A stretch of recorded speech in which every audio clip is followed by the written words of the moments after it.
cause is taken as an ethical primary, and the gratification of any and all desires is taken as an ethical goal, such as the greatest happiness of the greatest number. Men have no choice but to hate, fear, and fight one another, because their desires and their interests will necessarily clash.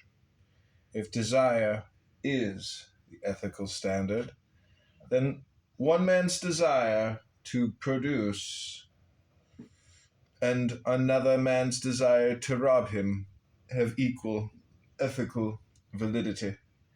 One man's desire to rob him have equal ethical validity. One man's desire to be free and another man's desire to enslave him have equal ethical validity.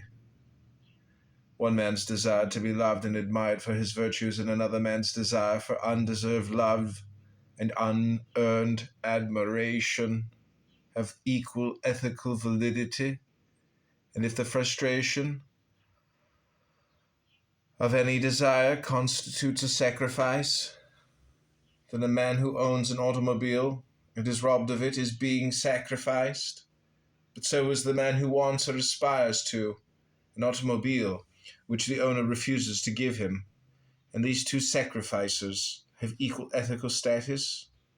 If so, then man's only choice is to rob or be robbed, to destroy or be destroyed, to sacrifice others to any desire of his own, or to sacrifice himself to any desire of others.